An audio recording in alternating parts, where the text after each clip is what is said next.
박수로 시작하죠. 좀 피곤해도 자고 마시고. 네, 알겠습니다.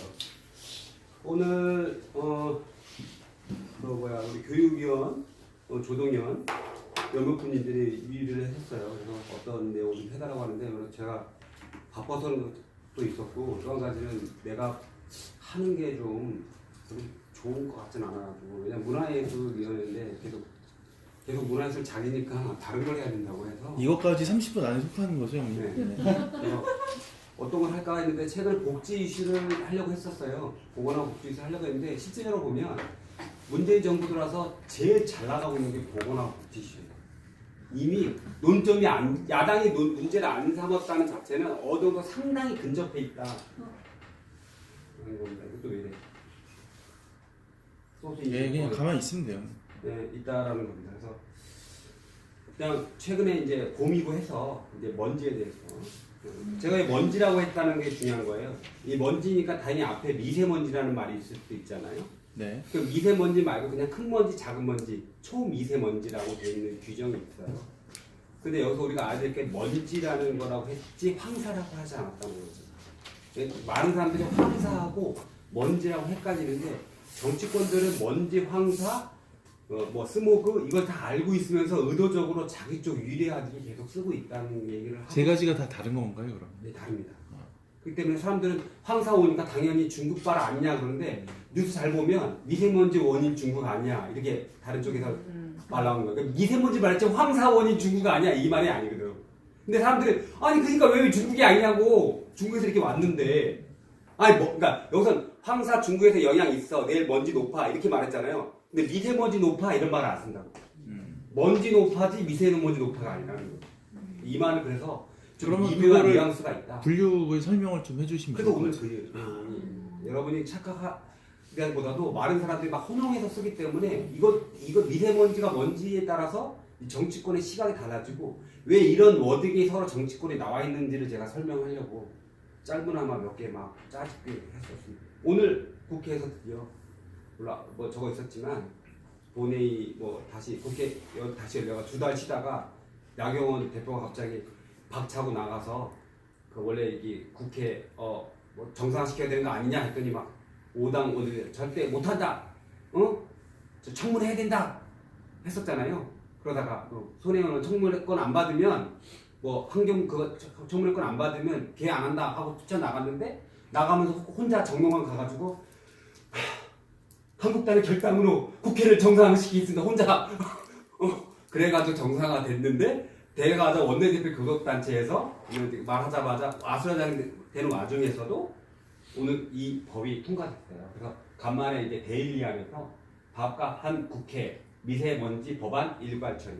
근데 제가 오늘 이 말을 왜 뽑았냐면 미세먼지에 관련된 게 관련 법안인 게 뭐냐면 여기서 보면 미세먼지 사회적 재난으로 규정한 변화가 있어요. 이거 되게 큰 의미가 있어요. 우리가 이제 집중호우 이런 거를만 재난이 된다면 긴급 투자라든가 정부가 법적으로 대책을 만들어내서 지원을 할 수 있는 조항이 생기는 겁니다. 그러니까 저 재난 안에 들어가는 거 폭우, 폭설, 지진, 화재 몇 가지가 있는데 이게 미세먼지가 있다는 건 미세먼지에 대해서 영향을 받거나 하면 구제를 할 수 있거나 그 어느 단체한테 돈을 주거나 할 수 있는 재원이 결합되기 이거 상당히 저는 의미 있게 봅니다.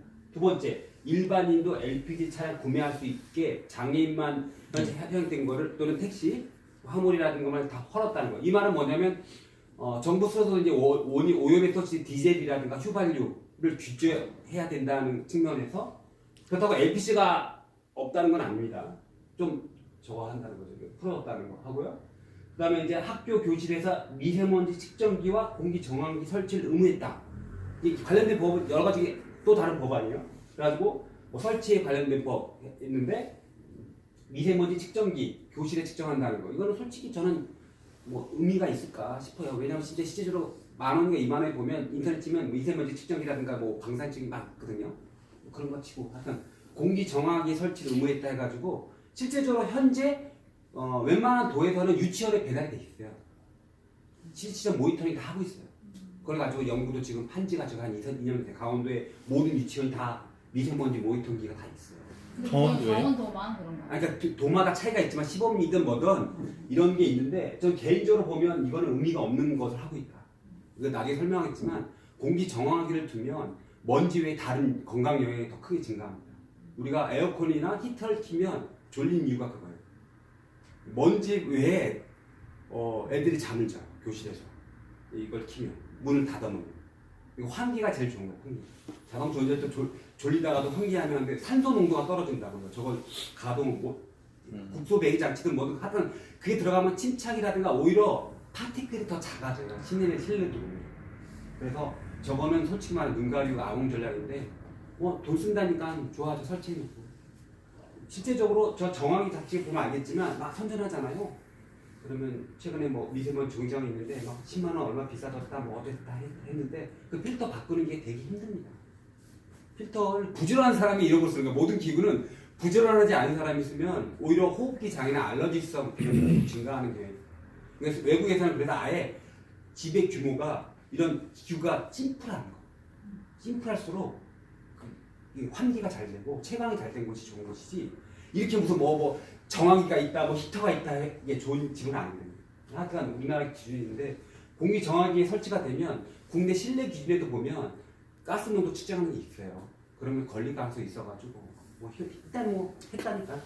그다음에 10% 차지하는 항만에 관한 대기질 개선. 이건 그 썰트라고 해가지고 그 있잖아요. 그 소금 바다에 있는 거. 이건 뭐 의미가 솔트. 미안해요. 의미가 좀 있다고. 그래서 중국이 90%대 왜 정부를 말 못하다 이 미세먼지가 왔을 때 대부분 댓글이 그래요. 뭘 말만 하면 중국이 문제인데 80% 이봐요. 90%야 90%. 요것이 싸고 80하고 90하고. 그래가지고 막 저거 하면 그것도 반대쪽 우리 오마이뉴스, 프레시안 이쪽 한겨레 보면 다른 게 나와요. 같은 뉴스인데 이쪽 뉴스와 이쪽 뉴스가 다르게 나와요. 근데 다르게 나올 때 보면 정부는 미세먼지 대책 수리하라 이런 것만 나오잖아. 근데 그 밑에 있는 기사는 안 달아주고 모든 방송이 나가는 이유가 있다. 우리가 먼지라고 할 때 이 근본적인 뭐예요? 대기 오염 중에 먼지일 뿐이에요. 대기라는 건 뭐냐면 알겠지만 산 질소가 78%, 뭐 질량이든 중량이든 뭐 비슷합니다. 산소가 21%예요. 나머지는 아르고 비활성 가스니까 활성이 안 됐다는 가스니까 우리가 네온 같은 거예요. 그러니까 의미가 없고 나머지 이산화탄소가 있는 거예요. 근데 여기서 보면 알겠지만 이게 왜 중요하냐면 환경에서 보면 이게 정상인 거예요. 이 정상이 깨졌다는 거예요. 깨졌다는 건 뭐냐면 뭐가 줄었다 또는 뭐가 세석 물질이 많이 증가한다. 뭐가 증가했냐면 SOx, 황화수소 계열 또는 NOx, 질소성 산화물 계열이 증가했다. 이건 어디서 왔냐는 거죠. 원래 정상 대기는 이랬는데 정상 대기가 이게 정상 대기인데 이 분율이 깨지거나 저거 하면 문제되고 심각하게 산소 농도가 더 많이 떨어졌을 때 그게 바로 이제 현기성 장소라고 해가지고 가끔 질식사하는 산업장. 산소 농도가 5% 이럴 때 직사하는 게 상황. 하여튼 그 주의하고 대기에도 21% 산소가 있다라는 거예요. 이게 바로 정상 대기라는 거예요. 이 정상이 아니다는 건 뭐냐면 대기가 오염됐다라고 하는 거예요. 의미를 보면. 그래서 막 있어요. 여기서 보면 다른 거 막 써놨던 이유가 뭐냐면 저 1860년대 산업혁명 전후에서 급격하게 갑자기 뭐 했냐면 연료를 뗍니다. 공장을 돌리기 위해서. 그 태엽 때문에 대기의 오염이 시작돼요. 모든 연료의 소스의 근원이 뭐냐 인간이 만든 오염물들이 대기로 방출됐다고요. 근데 여기서 방출될 때 맨 처음에 화석연료였다고요. 연료를 태웠으니까. 두 번째 나온 게 뭐냐면 우리가 만들었던 화학물질이 올라가요. 유기용제부터 다 올라가. 벤젠, 중금속 다 올라가기 시작한 거예요. 그래서 여러 가지 있는데 맨 처음에 화학연료하고 녹사하고 석수가 할 때면서 기본에 있는 대기가 뭐였냐면 막 이렇게 그 대기 중에 아까 그 구성분 중에 뭐냐면 먼지가 끼기 시작하니까 빛이 통과가 안 되잖아요. 이게 오존층을 지구 온난화를 시키는 시발이 되는 거예요. 빛이 못 들어옵니다. 그리고 나갈 때 빛이 최강의 보온 효과가 돼가지고 점점 지구가 글로벌 워밍이 돼가지고 계속 뜨거워지기 시작한 거예요. 뜨거워지기 시작하니까 어떤 현상이 나왔냐면 남극이 녹기 시작해요. 남극이 녹기 시작하니까 되게 중요한 게 대기에서 가장 중요한 메커니즘이 뭐냐면 물입니다. 물의 순환이에요. 에너지 순환은 물의 순환이에요.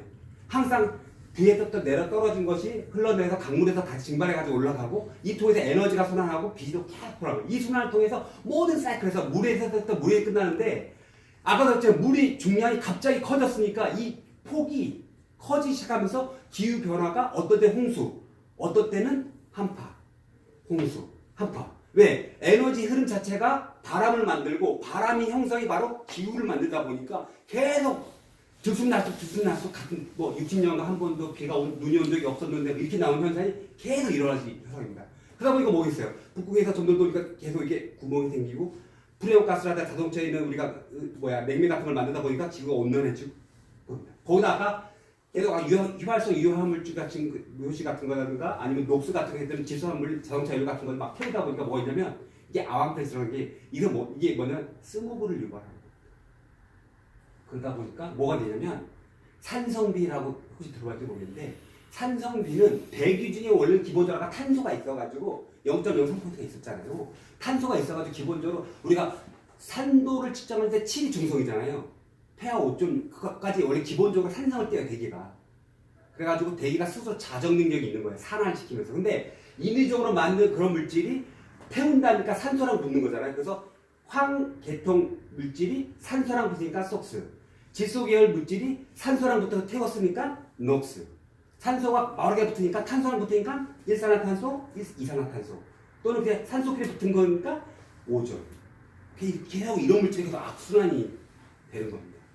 그래서 산성비라는 거 뭐냐면 대기 뒤에 그런 물질들이 물하고 결합하니까 질산과 황산이 돼서 떨어지니까 발생하는 현상이 초기 제가 아주 옛날에 배울 때 산성비의 영향을 배워서 대기오염이 1차적인 걸 했는데 그 다음으로 나왔던 것은 알겠지만 이런 광학 스모그라든가 그런 산성비, 성면 이런 거 자동차 연료 잘 안 타 내연제니까 그런 걸 하다 보니까 이게 2차성 물질로 계속 대기 중에 순환하다 보니까 점점 이제 또 다른 건강 영향이 발생하기 시작했다.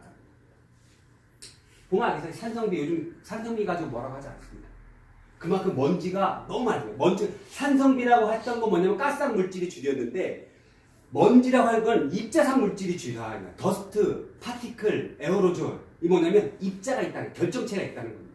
이 결정체가 크냐? 그러면 크루드한 거고 작다 그러면 마이크로. 그리고 미세먼지라는 그보다 더 작다 그러면 슈퍼라는 말을 쓰더라고요. 아주 초미세먼지라는 말을 쓰는 거예요. 그래가지고 PM10이라고 나중에 설명하겠지만 그 정도 크기를 미세먼지 이하라고 하는데 그보다 더 작은 PM2.5를 초미세먼지라고 하는 이유가 있어요. 왜냐하면 PM10 이하면 PM8도 있고 PM7도 있고 PM 사이즈가 이런 것도 있는데 왜 PM2.5를 하냐? PM2.5가 가장 호흡기에 영향을 주기 때문입니다. 그래서 PM2.5만 따로 나는 건데 하여튼 그런 게 있다. 그리고 기후변화 그러면 봐요. 예전에 그 정상대기에서 그러면 이걸 정상대기가 스스로 대기가 자정할 수 있는 양이 뭐냐 해가지고 국제적으로 스탠다드를 만들었어요. 그러고 보니까 우리나라 건데 물론 국제적보다 좀 약합니다. 국제에서 예를 들어서 아황산가스가 이제 하루에는 0.05 ppm, 그다음에 하루는 평균 0.15 이 정도 이하로 배출하게 만드는 거예요. 태울 때 굴뚝에서 이런 걸 항목을 점검을 해요. 그래가지고 측정했을 때 아황산가스 농도가 0.05인데 24시간 평균이 그거보다 많이 나온다 그러면 벌금 때리고 막 가동 중지시키고 하는 거야. 근데 뭐 내가 옛날 굴뚝 같은 거 갈 때 단속하고 했던데 굴뚝 올라가요. 굴뚝은 올라가야 되잖아 측정하려면. 그래서 굴뚝 올라가는 게 있어요. 그래가지고 봉이 있어요. 딱 열어가지고 측정해가지고 샘플해가지고 와서 측정을 한단 말입니다. 그 렌겔만 스코프라고 해가지고 멀리서 만환경을 보면 농도를 보는 게 있어요. 비각으로. 근데 비싸가지고 없으니까 굴뚝이 딱 올라가. 그러니까 굴뚝이 올라가서 측정을 하게 됐단 말이에요. 그래서 이거 대기하면 안 되겠구나. 난 수지를 해야겠구나. 왜냐면 너 올라가는 게 무섭잖아. 사기 싫은데. 굴뚝이 뭐 그냥 알잖아. 우리 농사하는 거 봤잖아요. 케미칼. 그럼 거기다가 그 정도 올라가서 그분이 올라가는 게 측정망이 있어서 올라가는 거예요. 이게. 그분 올라갈 때 안전장치 하고 올라가나요? 당연히 이게 물론 탁탁 함부로 올라가지 못하게 돼 있긴 하지만 그래도 다 있어요. 아니 안전장치 떨어지지 않게 안전장치. 고리 같은 거 하는데 옛날엔 없었지. 하여튼 측정본이 있어야 되니까 의무적으로 만들어야 되니까 그래서 스타킹 같은 거 올라가서 있는 게 거기서 뭘 농성하려고 만드는 게 아니라 원래는 측정하거나 상태를 배출가스를 서로 측정하려고 할 수 있는 곳으로 만들어 놓은 거예요. 이게 굴뚝에서 측정해야 되잖아. 왜냐면 내가 아직 공장에서 날아가지 않은 방출 그 연료가 아니잖아. 그러니까 거기서 측정한다고 샘플링을. 하여튼 뭐 그렇게 있고요. 보면 알겠지만 이산화질소. 그러니까 질소계 일산화탄소, 탄소, 질소, 아황산. 저게 물하고 붙으면 H2라고 붙으면 산성비가 되는 겁니다. 탄산수. 그 다음에 황산은 황산이 알겠지만 산성이잖아요. 질산. 요거는 근데 황산 같은 경우는 연료인데 일반적 화석 연료고 질산 같은 경우는 바로 휘발유에서 하여튼 뭐 그래서 소스가 이완화수소는 자동차에서 나오기 때문에 자동차는 근데 움직이잖아요. 그래서 이동 오염이라고 하는 거고요. 그 다음에 아황산 같은 공장에서 나오니까 움직이지 않잖아요. 그래서 정 오염. 그래서 자동차는 선 오염 이런 말을 쓰기도 했던 거예요. 그러니까 어려워요. 단지가 크면은 쉽게 설명해 주세요. 아니 그건 중요한 건 아니고 이렇게 있다. 그다음에 제가 빨간 걸 해놓은 거 있잖아요. 네. 단위가 틀려요. ppm이라 마이크로포 메타사고 이러면 큐비가 1m 안에 입자상 물질이 있다는 겁니다. 예전에 없었는데 나바이나 벤젠 같은 입자상 물질이 있다는 거예요. 우리 산업장에서는 특히 저게 그래서 산업장은 많이 보이는 거죠. 일반 대기에서 보면 부유먼지 PM10, PM2.5라는 먼지가 입자기 때문에 단위가 틀린 거예요. 왜냐? 부피가 가스니까 대기는 가스잖아요. 가스에 생산되는 게 가스의 농도는 ppm 단위가 같을 경우고 이거 좀 말하면 좀 그러니까 틀리기 때문에 밑에는 가스상 단위인데 요거는 2차상 단위잖아요. 구람이잖아요. 중량 단위로 쓸 수밖에 없는 게 일단 그렇게 뭐 알아주시는 거. 뭐 여러 가지 원인이 있어요. 화석 연료다, 아황산 소스가 이렇게 있다.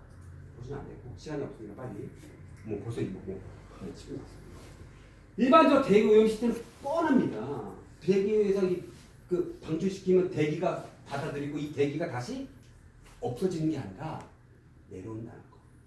여기서 아까 말했던 그 기준이 왜 중요하냐면 여기서 대기에서 확산이 정화가 돼서 순환이 되는 거예요. 그래서 이렇게 되는 겁니다. 아까 들었지? 가스상 물질 이렇게 올라가고 그 다음에 여기서 뭐 직접적으로 아까 말씀 카본 블랙이라든가 여기 더스트 있잖아요. 여기 바로 더스트라고 입자가 올라가면 이 순환을 통해서 쭉 가다가 다시 또 내려온다는 겁니다. 한쪽은 침착되고 한쪽은 내려오고 이런 순환이 계속 돌아가요. 그러니까 아까 이 기준에서 이 기준이 만약에 깨끗하면 순환되더라도 깨끗한 고기가 내려오는 거죠. 그럼 지금 계속 더러운 공기 계속 도는 거예요? 더러우면 계속 도는 거죠. 그럼 나중에 말하겠지만 그럼 제거 안 되는 거냐? 제거되죠. 비. 물이 중요해요. 물이 없으면 계속 악순환이 되는 거예요. 계속 발령이 길어지는 이유가 미세먼지가 계속 비라는 거예요. 계속. 근데 그러면 순간적으로 왜 농도가 떨어졌냐? 바람 불어서 난리가 가지고 여기만 측정망이 안 걸리는 거 너무 바람이 날려가지고 좀 포집이 안 되는 거야. 아 그러면은 엊그제까지 미세먼지가 많다가 오늘은 좀 날씨가 좋았잖아요. 바람 불어서 그런 거예요. 그런 거죠. 그러니까 바람도 중요한 메커니즘이야. 대기를 정화할 수 있는 방법에서 그럼 이 바람이 불어가지고 딴 동네로 갈 수도 있겠네요. 그럼요. 다른 데 가면 난리 날 수도 있지. 근데 이 비란된 게 다시 어떻게? 비는 다 씻겨 내려가니까. 비는 다 제거하니까 되게 중요한 거예요. 그래서 기후제는 옛날부터 지금이나 되게 중요한 거예요. 기후제. 비가 와야 되는데 나중에 설명하겠지만 비가 점점 안 와요. 기후 변화 때문에. 많이 산에 가서 천도제 한번 지내야 되겠네요. 지금 기후 변화 때문에 계속 기후가 건조해지는 거예요. 이게 중요한 거예요. 기후 변화 때문에. 나중에 보면 기후가 변하는데 왜 비가 안 와? 나중에 나중에 이거 설명하면 보면 알겠지만 시간당 이게 걸리는 시간에 대기 통해서 이렇게 시간이 걸릴 때 보면 당연히 파인 더스트라고 해가지고 의외로 작은 먼지가 시간이 가면 갈수록 그죠? 글로벌한 관계처럼 떠다닌다는 겁니다. 계속. 당연하지 무거운 건 가다가 바람 불어서 여기서 침착되겠지. 그러나 중국에서 날린 먼지가 여기까지 당연히 오겠죠. 당연히 오겠죠. 아니, 심지어 여기서 보니까 일본에서 온 게 오고 미국에서 온 거, 캐나다 국경에서 다 오고 심지어 러시아에서 다 오게 돼 있다. 뭐 따라? 바람 따라. 바람이 뭐다? 기후. 기후가 온도차거든. 온도차에 바람이 바람이 기압차. 이거 온다는 거예요. 이게 온다는 거예요. 이거 보면 알게 크기 사이. 그래서 보면 알겠지만 여기 뭐 서브스턴스 있는데 이게 여기서 보면 뭐 이렇게 돼 있고 리지널 지역 이거 로컬 돼 있잖아요. 우리가 말하는 거 더스트도 있지만 여기서 보면 알겠지만 여기도 알겠지만 더스트 또 있잖아요. 그죠? 여기서 PM 2.5도 있고. 그죠? 이 말은 뭐냐면 우리가 어떤 소스를 어떻게 잡는가가 되게 어려워요. 대기는. 왜? 어떤 모델을 해도 어떻게 이놈이 어떤 형상으로 변할지가 기후 모델링 능력에 따라서 농도 계산이라든가 예측이 안 되는 거예요. 왜 사람들이 그 기상청이 안 맞냐고 하는데 지금 가장 정확하게 AI도 만든다는데 기상청 대입하더라도 슈퍼컴퓨터가 대입한다고 하더라도 가장 정확한 걸 알게 게 미군, 주한미군이 갖고 있는 거거든요. 왜? 전쟁에 쓰려고. 근데 2시간 안 만에 찍었어요. 그러니까 실제로 갑자기 2시간 후에는 1초 지난 다음에 비가 온다면 비가 올 수도 있다. 그 정도로 예측을 잘 못하는 게 이쪽 메커니즘이기 때문에 그러면 어떻게 되냐?